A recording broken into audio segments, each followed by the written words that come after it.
Hey, what's up, people of the internet? I came up with this chart here, and I feel like it's a really good visual representation of how all the intervals are related to chords. Specifically, how the alterations and extensions that are often used in jazz are related to just like the interval within one octave.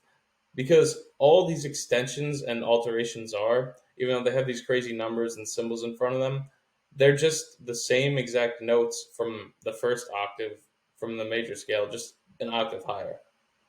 And the primary difference between an extension and an alteration, I have extensions in blue right here, the 9, 11, and the 13. And then the alterations are right here, flat 9, sharp 11, flat 13. The primary difference between them is that the extensions right here are derived from the major scale itself. Basically, the 9 is just the major 2 an octave higher. The 11 is just the perfect fourth, or like the sus4 an octave higher. And then the major 6 is the 13. The 13 is a major 6 an octave higher. Um, these are called altered because they're different from the notes that occur in the major scale. Fun fact: they're related to the way they're like kind of derived, I guess, is from the super Locrian mode, which is also known as the altered scale. It's the seventh mode in the melodic minor scale, which is really useful, a really useful scale to know, but not what we're focusing on today.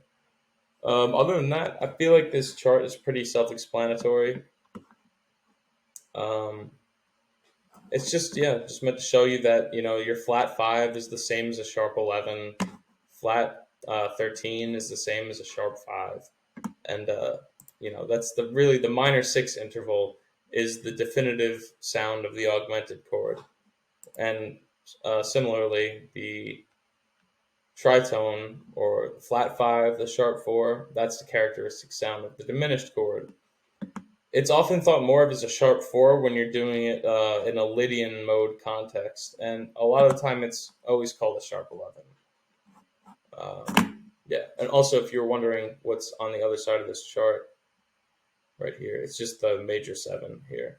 And I wrote some common chords that are associated with each interval, like, the major 2, when it's in your first octave, it's associated with sus2, same with sus4 over here. Major, minor, and dominant 7 chords all have a perfect fifth in them. Um, the two predominant chords that have a tritone in them are the diminished chord, or the fully diminished seventh, and the minor 7 flat 5. Minor 7 flat 5 is a topic that is a huge topic that I'm definitely going to cover in another video. So keep posted for that. By the way, if you're enjoying this, you should hit subscribe. I don't know. Maybe you'll see some more content like this. Anyway, yeah, you'll see the major 6 interval and major 6 and minor 6 chords. And then you see the same thing here with the extensions and alterations.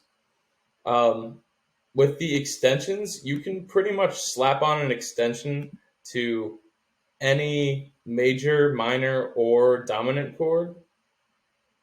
Um, the 9 is always good. You can always add a natural 9 to these chords. The 9 is a very agreeable interval. You have to be a little bit more careful with the 11 and the 13.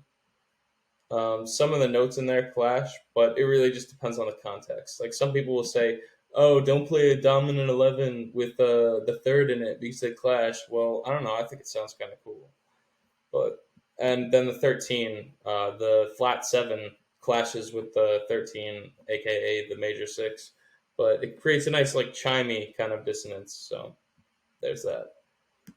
And then finally, we get to our alterations, which are in green, vibrant color because they're spicy, intense. Um, yeah, these can pretty much always be used on your and these can almost always be used on your 5 chord. Um, and by 5, I mean Roman numeral 5, like the V. You always see the V7 flat nine. You know, that's it's talking about the chord that is based off of the perfect fifth in the major scale. So let's say you're in the key of C. This would be C major. Then your five chord would be based off the perfect fifth. It would be G, G7.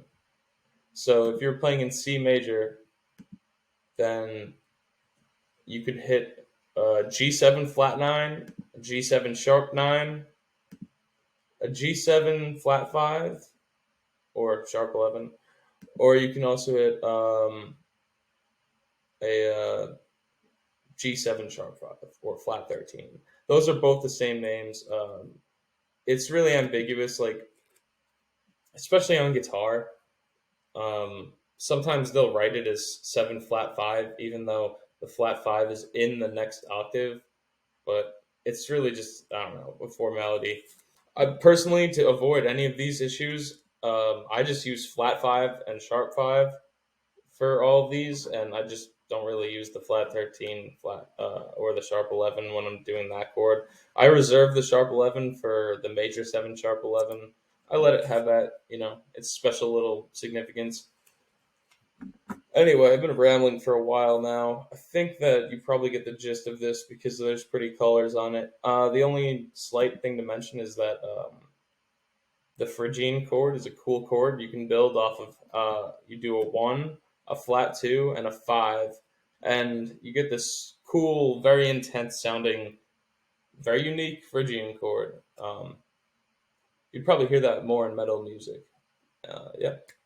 Anyway, just remember to subscribe if you like content like this. I'm going to be coming out with a lot more in the coming weeks. I broke my leg, so I pretty much have nothing to do for the next month and a half. Yeah, so just let me know in the comments. If you have any questions,